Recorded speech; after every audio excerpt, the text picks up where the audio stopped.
Well, welcome everyone tonight. Thank you so much for being with us. We hope from the bottom of our hearts that you're all safe and healthy. And we're just tickled to have so many of you on this call tonight, and our speakers are phenomenal. This is our fourth in a series of Holding Court. It's a program that's brought to you by AFJ's outreach team led by Keith Tyrion. And these are programs designed to examine issues related to social and economic justice, issues that we don't think are getting the kind of attention they deserve during these crisis times. But before we start, I just want to say it's been a busy day in the justice world. We had an argument in the Supreme Court related to access to contraceptives.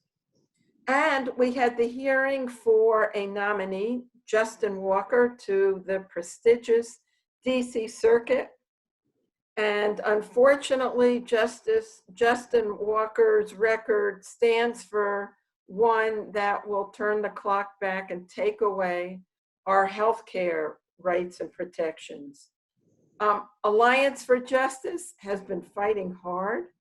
Last week, we had a press call and conference with healthcare groups and Senator Patty Murray. And just yesterday, we sent a letter to the Senate signed by 53 organizations, making clear Walker's anti-health record. We led a digital rally today on Facebook with Senator Schumer, White House, and Blumenthal. And we've been working closely with Senate Democrats, who I will say today were just fabulous at that hearing, who were vigorous in their questioning. And I think the case was made solidly that Justin Walker, if confirmed, will be a vote to take away Americans' health care.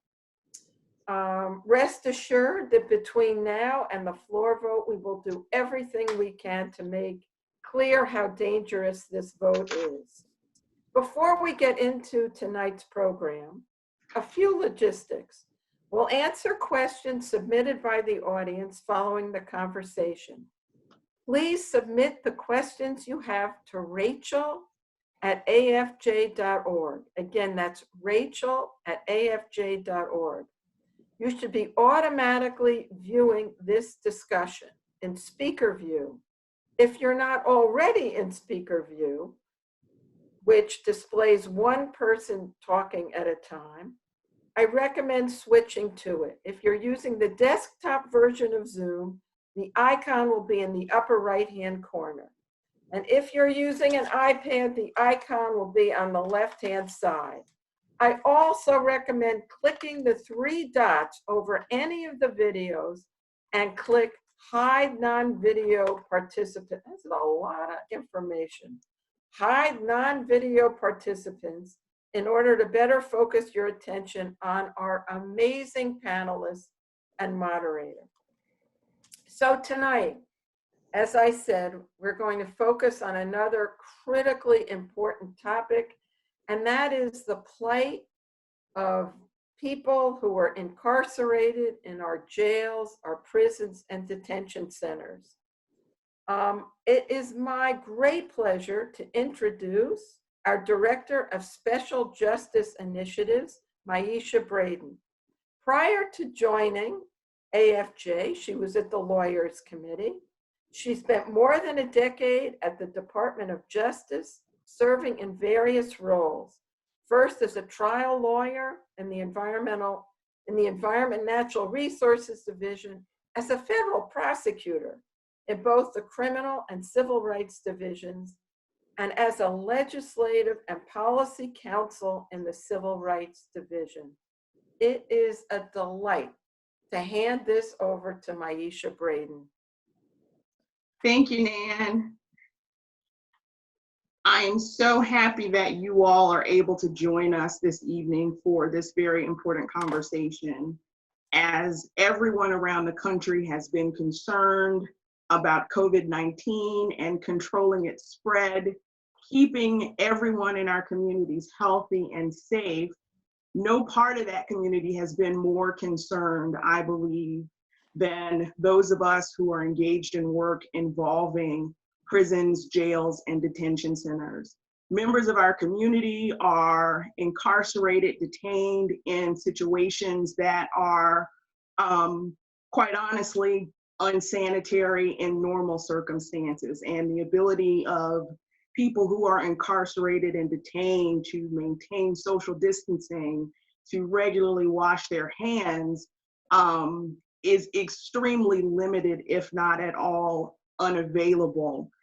So we are happy to have these three experts with us this evening to discuss work that they are doing, focusing on people who are detained. And we have with us, first of all, Baher Azmy, who is legal director of the Center for Constitutional Rights. He directs all litigation around issues related to promotion of civil and human rights. And he has litigated cases there ranging from discriminatory policing practices, colloquially known as stop and frisk. He's challenged government surveillance. He has defended the rights of Guantanamo detainees and asylum seekers. We also have with us Betsy Ginsberg, who's clinical professor of law and director of the Civil Rights Clinic at Cardozo Law School. And prior to joining Cardozo, Betsy was also a litigator and staff attorney with the Prisoners' Rights Project at the Legal Aid Society. And finally, we have Katherine Rosenfeld, who is an experienced litigator, and she has more than 15 years of experience litigating complex civil cases. She has participated in cases involving the rights of individuals with disabilities. She has brought cases on behalf of women who have been shackled during pregnancy, labor, and delivery at various facilities around the state of New York. And prior to her current position, she served as legal director of New York Lawyers for Public Interest. We are happy to have the three of you with us here today. And if you don't mind, I'd like to jump right in, because anybody who follows these issues and has a Twitter account saw an article today on The Intercept, Betsy and Katherine, regarding your case against the Brooklyn Metropolitan Detention Center, a federal facility in New York State. Can you tell us about that case and your clients in that case? Sure. So I'll start by telling you a little bit about the case, and then Katie can jump in and talk about the clients in our case. So we have sued on behalf of the approximately 1,700 people who are housed at the MDC, which is a federal pretrial detention facility that also holds several people who've already been convicted here in Brooklyn. And the MDC, just a little bit of background on the MDC, lots of people came to know about the MDC last year during a week-long power outage in which there was no heat during the coldest week of the year. And Katie and I currently are litigating a case on behalf of the folks who were in the MDC at the time of the blackout. But there's been a long history of, poor conditions at the MDC that even predate that. I was last year or the year before in court on a case in which I represented someone who was not being treated for 2 different infectious diseases there. And the judge referred to the MDC as a malpractice mill. So it has a sort of long reputation that goes way back to even the post 9/11 detention abuses that happened there that Baher and his office have been litigating since all the way back then. So it has this long history, and obviously during COVID, MDC and lots of other jails and prisons, were not really prepared to handle the spread of infection there. And so we filed this case as a constitutional challenge, saying that the conditions there violate both the Fifth and the Eighth Amendment, that that the people in there are entitled to, at least some level of care and attention, so that at least to the extent possible, the risk to them is minimized. And it's, one of a number of lawsuits that have been since filed. I think ours maybe was the first one against a federal jail or prison, but there have now been, I think, at least 5 or 6 other ones all around the country, from Ohio to Louisiana to Connecticut to New Jersey. And we are sort of currently in the throes of trying to show the court that our clients are entitled to relief, that they're entitled to have certain measures of risk mitigation implemented there to keep them safe, as well as to be released, at least with respect to some of the more vulnerable folks. And I want to turn it to Katie, who's actually been on an inspection with our medical expert through the facility and spoke with many people in there.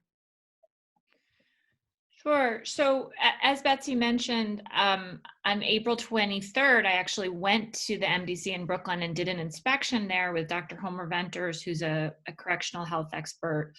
And we walked around the facility. We went to a bunch of different units. We talked to a number of people who are incarcerated there. We got to meet, including with several of our clients.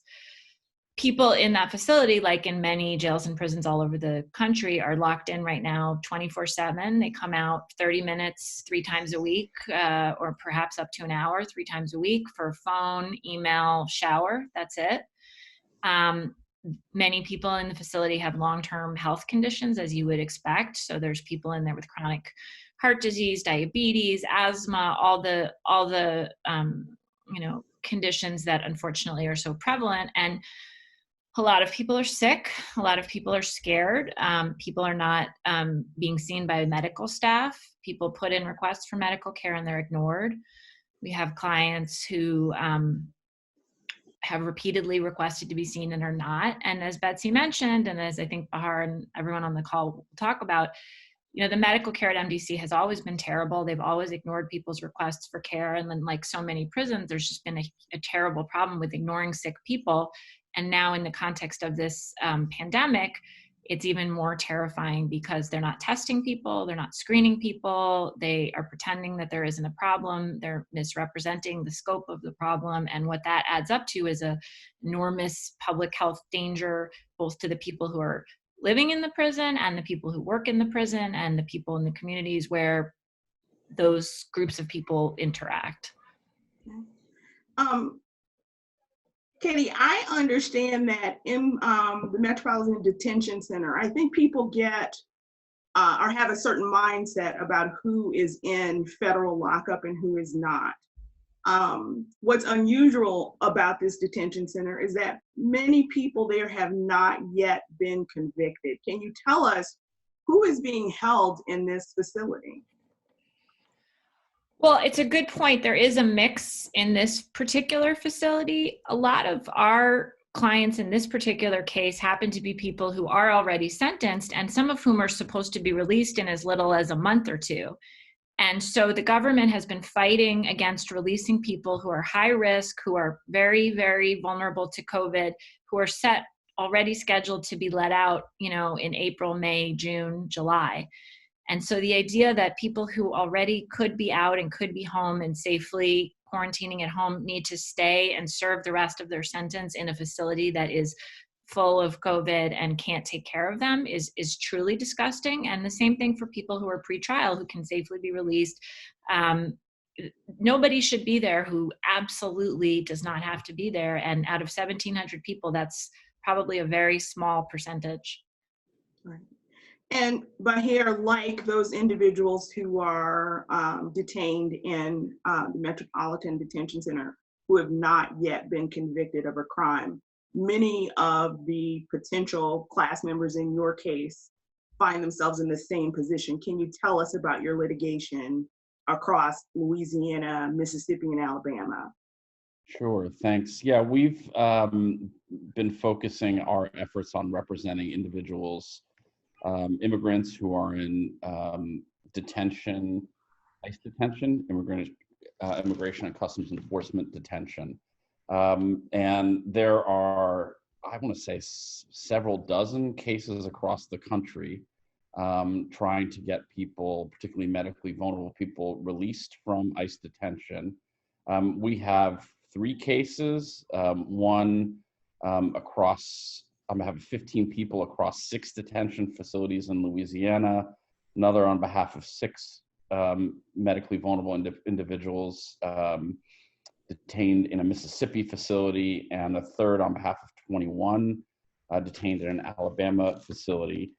And you know, the factual circumstances are similar to what's involved in MDC, with experts simply saying that ICE detention facilities, like any prison facility, are a tinderbox, and that there is simply no conceivable way in these facilities, which are overcrowded and unsanitary, to effectuate the only, given the absence of a vaccine or treatment, to effectuate the only remedy possible, or the only sort of preventative measure possible, which is social isolation. It just cannot happen in ICE detention facilities.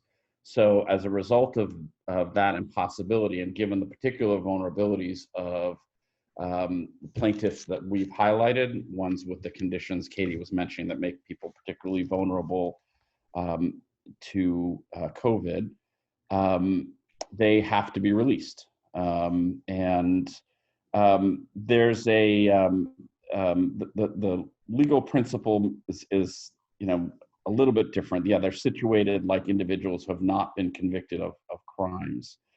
Individuals in ICE detention may have been convicted of a crime in the past, but they are not sort of serving a sentence following a criminal conviction in ICE detention. They're being detained because ICE asserts they may be a flight risk or a danger to the community. Those in ICE detention, ICE would say that about them. But because they haven't been convicted of a crime, they cannot be subject under the law to punishment. Whereas people convicted of crimes, and Betsy and Katie can speak far more authoritatively than I, can be punished. They are being punished. They just cannot be subject to punishment that is cruel and unusual. Individuals who are in civil immigration detention can't be subject to conditions of confinement that are excessive in relation to the government interest here. And the government interest here, as I said, is to keep them from fleeing and to ensure that they'll appear for their removal proceeding. But we say that interest cannot outweigh their medical vulnerability, the risk of illness or death, particularly when there's so many alternatives to detention.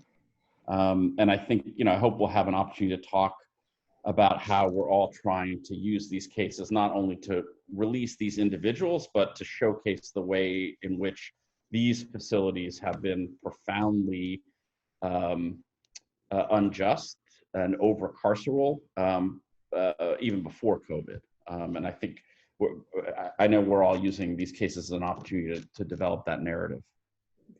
But here, to help us put a face on the case, in your case is Dada versus Witt. Can you tell us about Tasalu Dada, your lead plaintiff? Who is she? Yeah, she's a Nigerian woman who served a short sentence years ago for an alleged marriage fraud. She actually pled guilty, not aware that there would be immigration-related consequences to her guilty plea. And those consequences were a removal proceeding, which was initiated by ICE agents literally taking her away in front of her then 6-year-old daughter, who now lives with her grandmother. And she has very serious sort of comorbidities that make her extremely vulnerable. She's passionate, eloquent. And, you know, one thing that we try and surface here to sort of unearth some of the absurdities of our, you know, reflex to punish and imprison. Dada is studying to be a nurse. And so rather than being available to help and service humans who are suffering or in danger, ICE just, you know, reflexively, continuously imprisons humans. And Betsy, in your case, you've, as I mentioned, there was this report about the horrible conditions and the recent suggestion that the federal government, Bureau of Prisons, may be getting rid of evidence in this case. Can you tell us about that? Sure. So one of the things that we asked for as we're preparing our case for court is the medical requests that people who have been in the MDC are making. And as Katie mentioned earlier, people are getting out of their cells 3 days a week for short periods of time. And during that time, that's their opportunity to make medical requests for medical care on the sort of online system that the Bureau of Prisons uses for that. And so some of them were able to do that, but it's sometimes there's a line for the computer, or you also want to get your shower and your phone call in.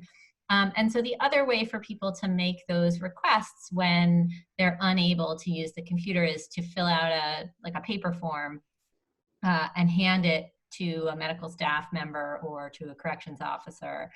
And what we learned in the course of our requests in litigating the case is that those requests, those written requests, were being shredded essentially at some point and not maintained like you would expect a correctional facility to do to maintain medical records as they otherwise would. And so many, and we don't know how many, we don't know which percentage of the requests were made by hand, were just unavailable to us to review, and there's sort of no way to really account for how those requests were being handled, what those individuals were seeking through those kind of handwritten requests. And since this came to light, the MDC is now maintaining these handwritten records, but for most of the period of time that we've been litigating the case, all of those records are lost to us.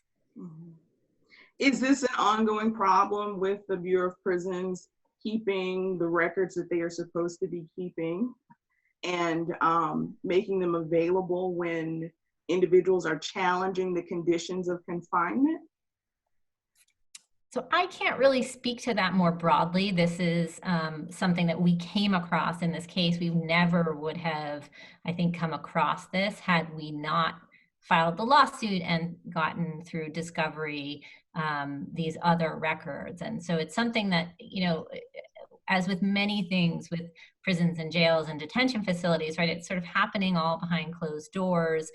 Most of this information isn't available to the public. In fact, these kinds of records that we were able to obtain are still not available to the public. The government is interested in keeping those under wraps. And it's often very hard to find out what's happening inside these places through their records. And even just getting in for the inspection that Katie mentioned earlier, that was something that the government fought against very hard, and it was critical for our medical expert to be able to see what's going on in there. Katie, why was this lawsuit even necessary? Didn't Congress give the Department of Justice, through the Attorney General, authority to release people under the CARES Act to prevent the spread of COVID-19? It's a great question, Myesha. I wish I had a good answer.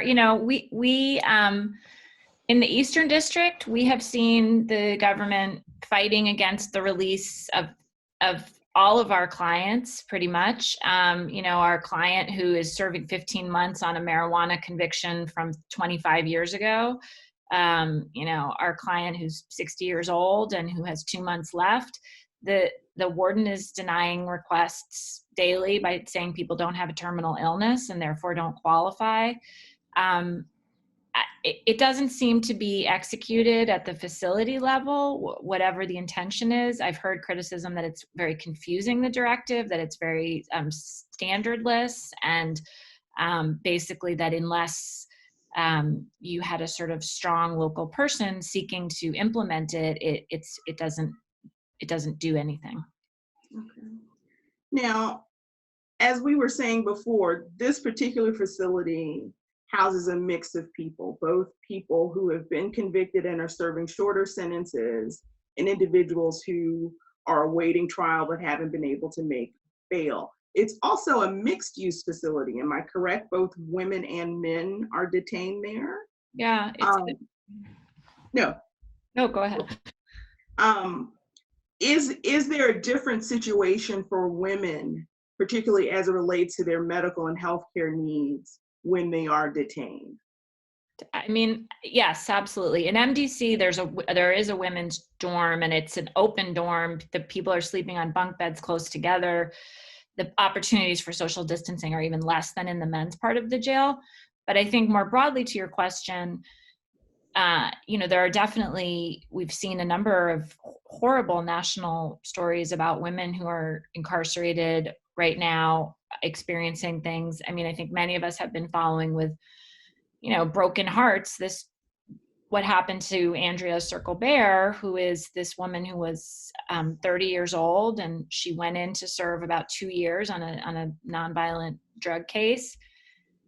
She entered the system in January, and she was very pregnant when she entered. She went to a facility that was overrun by COVID in Texas, and almost immediately got sick. She delivered her baby in early April on a ventilator, and then 3 weeks later, she died. And she apparently had underlying health conditions. So the question of why would somebody who is in the third trimester of pregnancy be sent into the federal jail system at this moment in the middle of this pandemic? Why wouldn't common sense mean that somebody would say, let's start this, let's suspend this sentence, let's start it later, let's have a home confinement here. You're in the third trimester of your pregnancy. You don't need to be in a COVID infested federal prison with all of your underlying health conditions in addition to your pregnancy. And now this woman, Andrea Circle-Bear, has died. So, I'm sure there are unfortunately many more stories like this of people who are incarcerated so pointlessly in the middle of this pandemic, suffering these incredibly tragic losses to their families. This one happens to be about pregnancy and something that happens to women in the justice system, but it's only probably the tip of the iceberg. Mm-hmm. Baher, if things are this bad in federal facilities, as Andrea Circle-Bear was detained in a federal facility in Texas. If things are this bad in federal facilities, what is happening in ICE detention facilities, which are often run by private companies? Yeah, ICE detention facilities are notoriously overcrowded, unsanitary, lack sufficient medical care to begin with.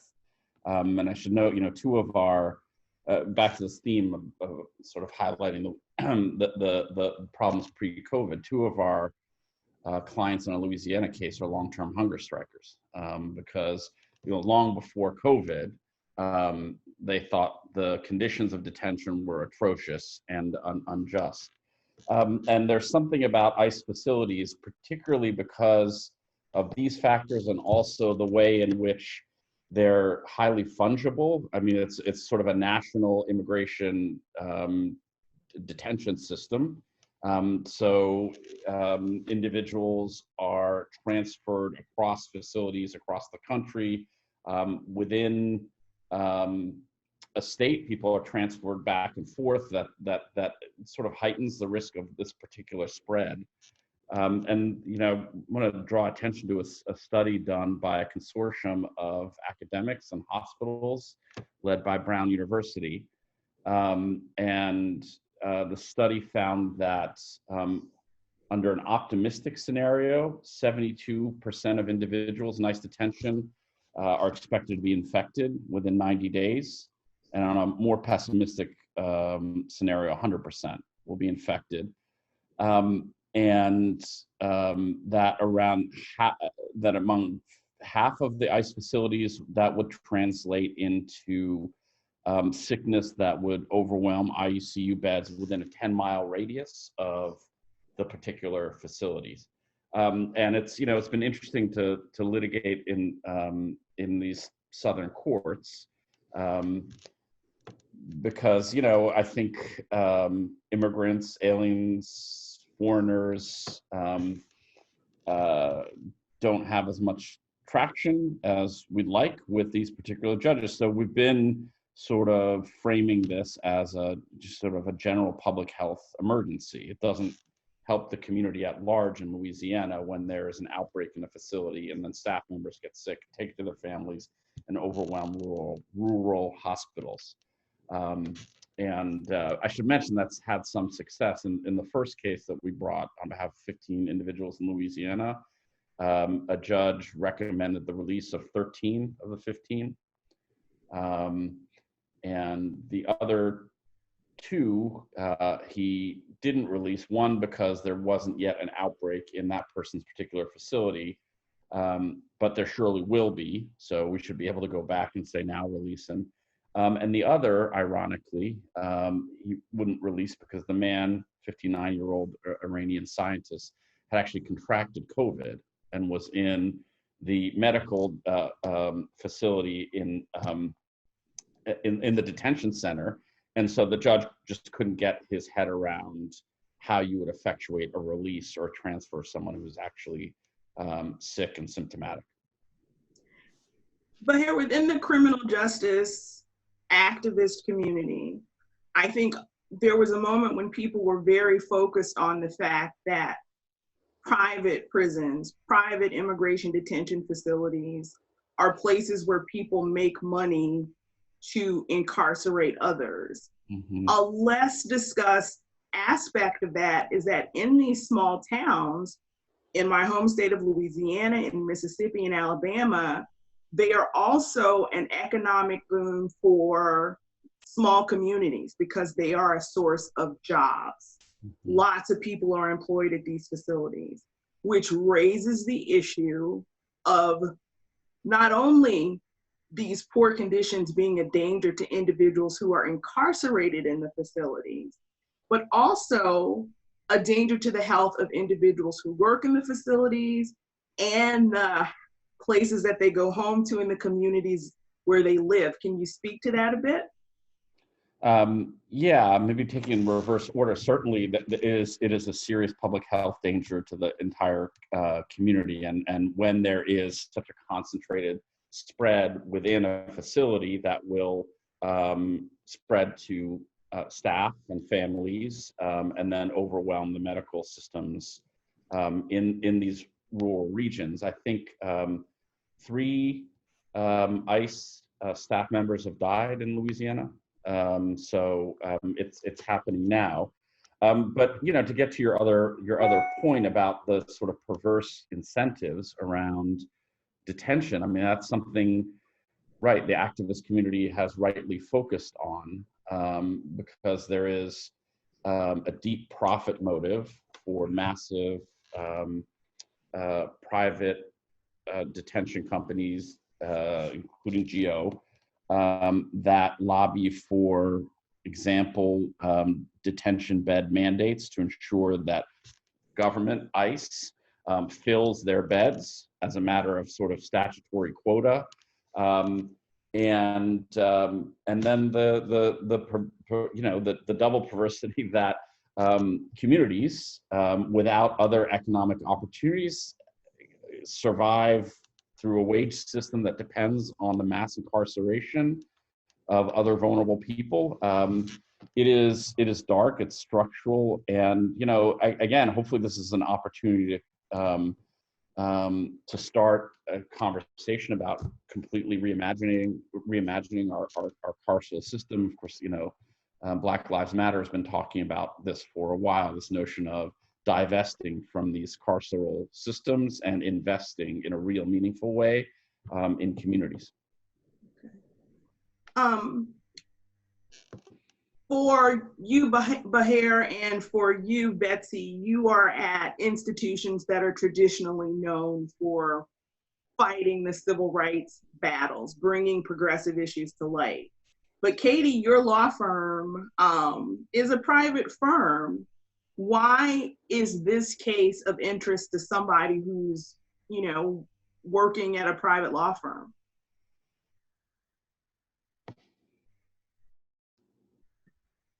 Our firm has a very substantial and longstanding civil rights practice, and so the firm has litigated cases involving the rights of people who are in prison for 20 years. Back to the Rikers class action, challenging the pattern of excessive force there about 17 years ago, and so we have always done a tremendous amount of work around the rights of people in prison and jails. I do, to your point, though, I think there are a lot of coalitions right now of nonprofits and of academics and of clinical law professors and private law firms and really coming together on these cases. And so we also have Debevoise and Plimpton, who's our co-counsel in this case, bringing some great muscle to it. And so I think it's interesting to see all the different people who are coming together to file different versions of these cases in this emergency, because everybody realized that it was a true emergency and had to jump in together. Betsy, what about the everyday person who may not be able to engage in litigation, but they understand that people who are incarcerated are a part of our community and they want to pay attention and keep an eye on what's going on? They want to hold the Federal Bureau of Prisons and local detention facilities responsible. What can the average person do in order to be engaged in making sure that individuals are not suffering in ways that violate their constitutional rights when they are detained?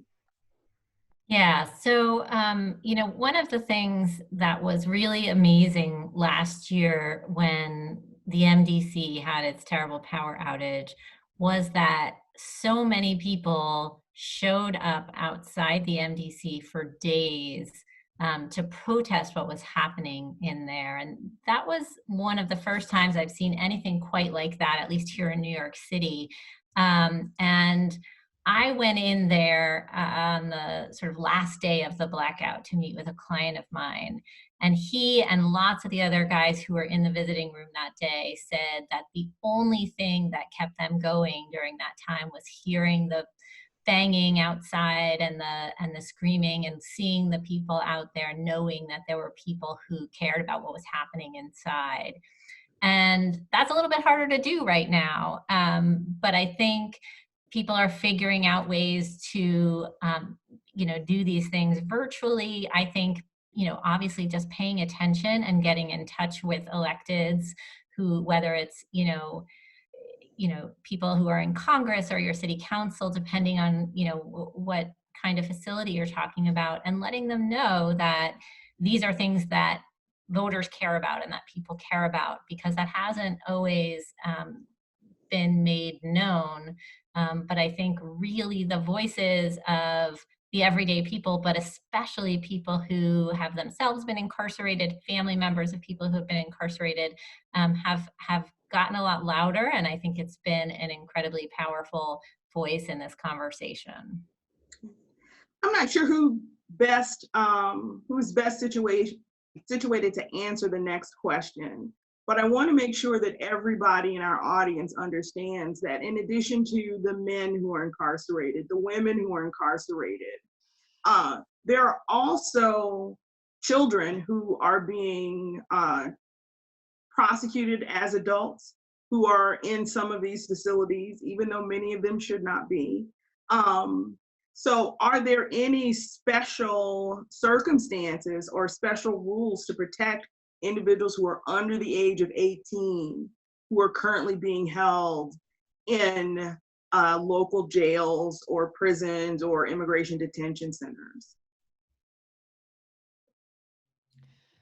Well, I know that the Legal Aid Society filed a case against the Horizon jail, which houses 16 and 17-year-old kids, right at the outset of this crisis, exactly as you're talking about, you know, saying that the facility was failing to take care of these kids and that that there were enormous problems there. So I think they were out of the gate very early, identifying that facilities that do house teenage kids, it was a serious situation. I'm not aware of any other cases specifically focusing on kids who are in jails and prisons, but you're right, they're incredibly vulnerable, and even compared to the people that we're talking about on this panel who are, you know, older and may have spent time in the facility and know its procedures more, it's very scary to think about young people who might not be as organized and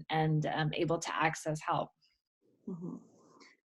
But yeah, with so many public health experts and physicians and advocates making clear that the best way to prevent the spread of COVID-19 in these facilities is to release as many people as possible as quickly as possible.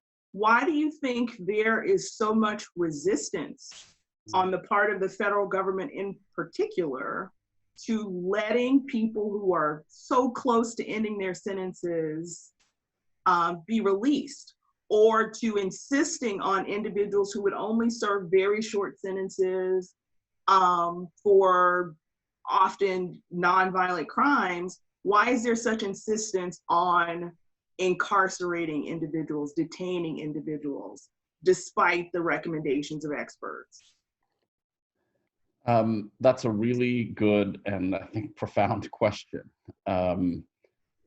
Because you're right, there's no public health expert, and every public health expert says what's necessary for the public interest is to, if not completely empty out the jails, significantly reduce the population.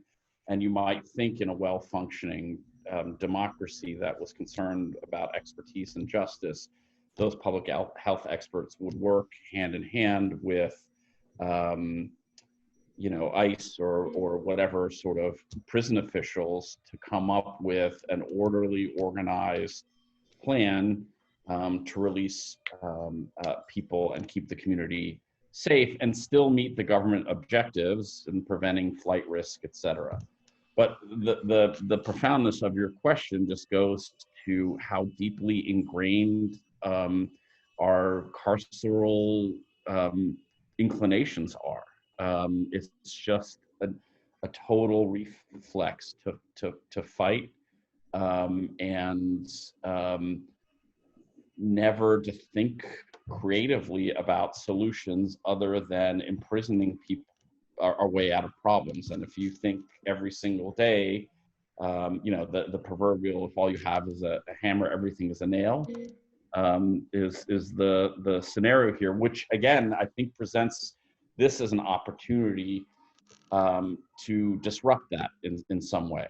And, you know, one thing that I'd add to what Betsy said about what people can be doing is I hope people will keep these populations in mind even after the COVID crisis subsides, if it ever does, because these systems of injustice and you know, poor medical treatment will persist even after COVID subsides. Okay. It is now 7 o'clock and time for the audience questions, and we've got some great questions coming in. The first question is, during the pandemic, have any correctional facilities made arrangements for people to have access to cell phone devices to speak with their attorneys, have access to telemedicine, or have virtual visits with their families? So I can't speak specifically to which systems have done that. I have heard that there has been, at least in some facilities, there are televisits. I think some of those were already in existence before COVID. I think some of those have, for at least the time being, replaced in-person visiting, which I think is something that many of us are concerned will last beyond this crisis. I think that for the most part, prisons and jails are not doing enough to continue to help people maintain those communications that have become much more difficult. But I have heard of some of that happening, at least in some places. Mhm. Bahar, that question actually raises another question for me. And I understand that you're bringing litigation to challenge constitutional violations and not representing individuals based on any charges that they face. You're not defense attorneys. However, a person who is charged with a crime is entitled by the Constitution to be able to participate in their own defense. If all of these stay away orders are in place and there are limits on who can visit a person in prison or in jail, how are people actually able to speak with their attorneys, participate in their own defense, and in the case of your litigation, assist with developing cases that are designed to protect their rights? Yeah, I mean, everything, it's a really good question. I think everything that is happening with our clients is happening by telephone, which is a wildly inefficient way of communicating, given the limited access they have to telephones, and the declarations that are being signed are not actually being signed by the clients. They're being signed by the lawyers who cannot be near the clients because lawyers are barred from the facilities for now, and are relying on telephone contact. And in addition, in some facilities, basic kind of like bond or bail hearings have been postponed. So there's really no way for anyone to get out at this point, except for this kind of constitutional litigation or the discretion and grace of ICE, which I've come not to put any faith in. Okay. And to be clear, these are, when you're speaking with your clients by phone, it is a facility provided phone because cell phones are contraband. That's right. Is that correct? Okay.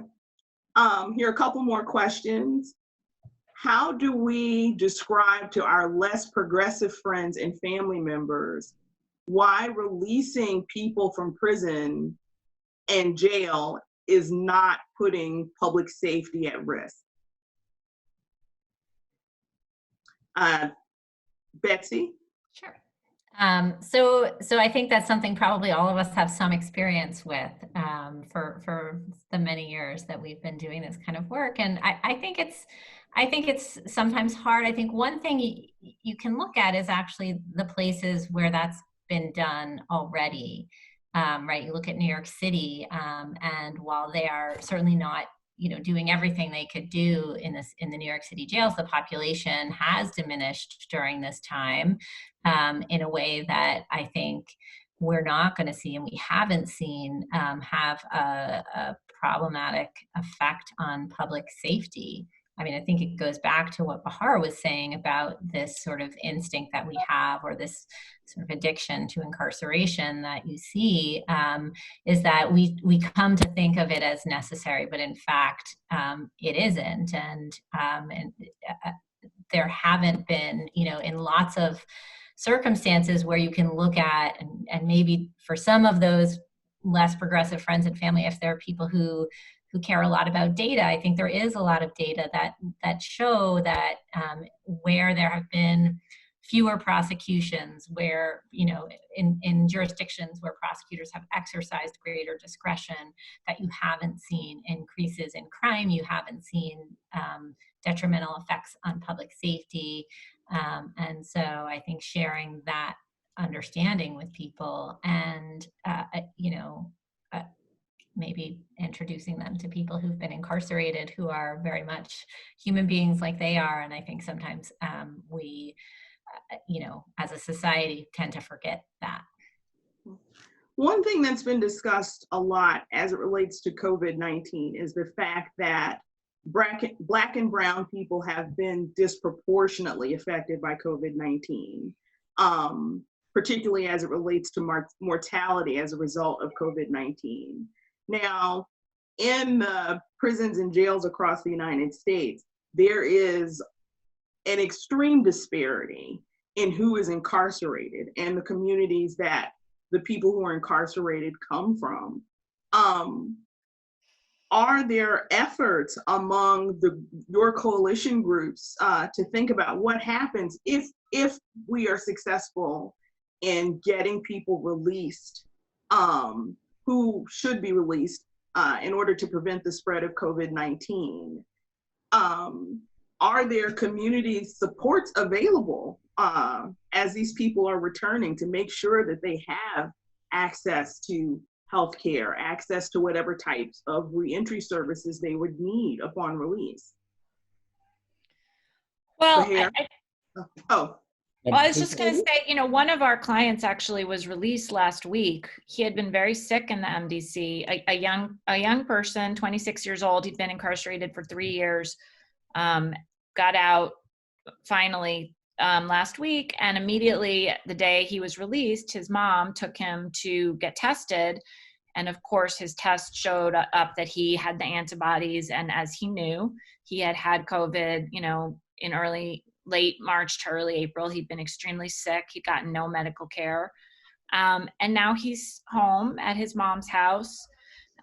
Luckily not sick anymore, but she's extremely scared. They have, a bunch of other family members living in the house. It was very hard to get tested. He doesn't have health insurance yet. His mother is trying to write a will right now because she's so scared about what's going on for their family. So even just on that very micro story, I think you see that as you're saying, the exit without access to healthcare, without access to testing, even for somebody who has, his mom is a very together person, and they're actually better off than most. It's incredibly scary and disruptive. And of course, there was no planning at the facility level because they had been denying that he was sick for a month.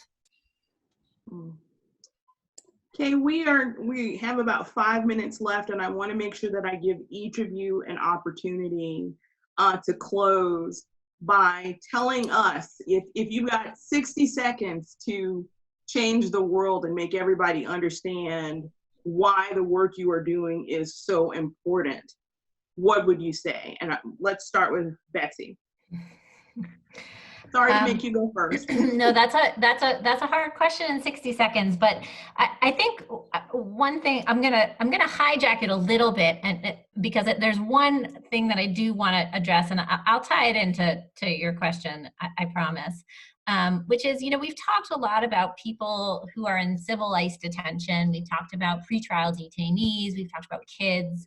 We've talked about women, and all of those, populations are important. And we need to think about them.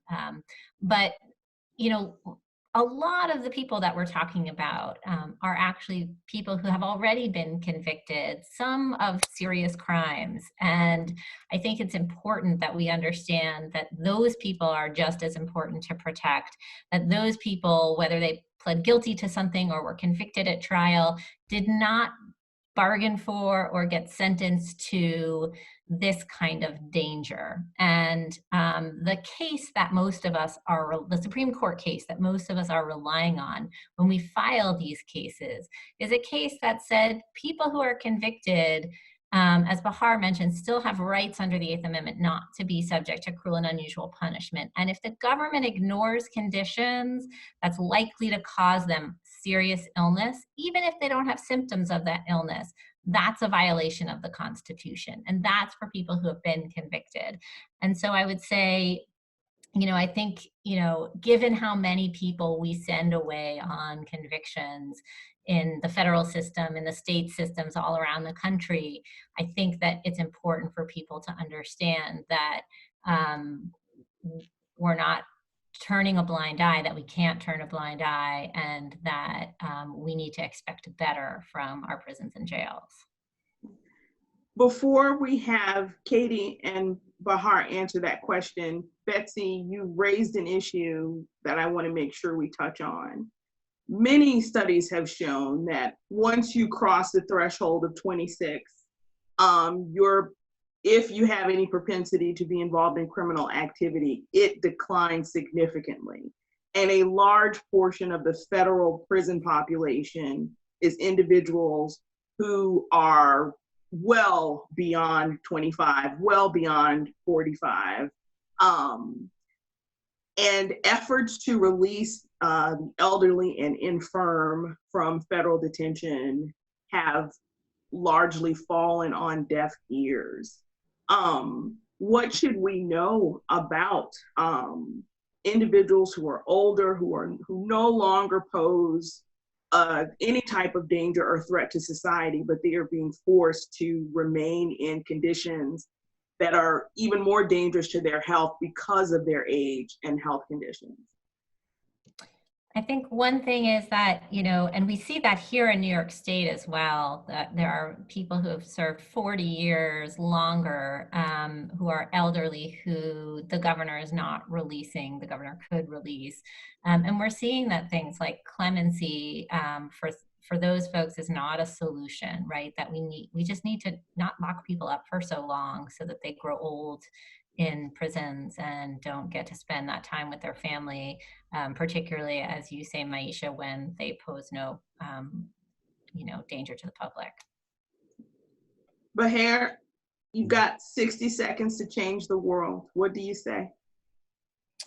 I think, part of this project is to just get the public and policymakers and those otherwise accountable to understand or to get us to move this country away from its total dependency on incarceration as a problem-solving mechanism, and to highlight the stories of individuals that are consistently impacted by this really dehumanizing process, to inform people about how destructive this is to individuals, to families, to communities. And as you were suggesting, how it's not necessary given what, again, experts tell us about recidivism rates and alternatives to incarceration. And also start a more in-depth conversation about the wildly disproportionate and incarceration of Black and Brown people, which I think there's an opening to do now, given that conversations around the opioid crisis are leaning towards every sort of alternative to incarceration imaginable as compared to our old war on drugs. Katie? Well, my 60 seconds, I think, is about, I've been thinking a lot that the government is always, the prison system is always telling us that people in prison are lying and that their complaints are not real and that what they're saying is untrue or not reliable. And for me, looking in our case and all the cases that are going around about this crisis, it's really clear that these prisons and jails are not telling the truth, that they are the ones who are not being transparent and honest in these cases about who's sick and who needs to be tested and how their employees are being treated. And to me, it's an opportunity to look at to realize that there's truth being told by people who are in these facilities and that we should listen to it and that we should be skeptical of our government and people who dismiss these people's experiences that we're representing time and time again, because they are there, they are living it, they are telling us what's going on. And in any of these individual cases that we're all talking about, there's just countless examples of the prison not being truthful and forthcoming, and the people there reporting it accurately. And I wish that realization would be spread more widely. Betsy, Katie, and Baher, thank you so much for joining us at Alliance for Justice this evening. We appreciate the information that you've shared with everybody who's watching. We thank everyone for joining us so that we could discuss this issue and pay more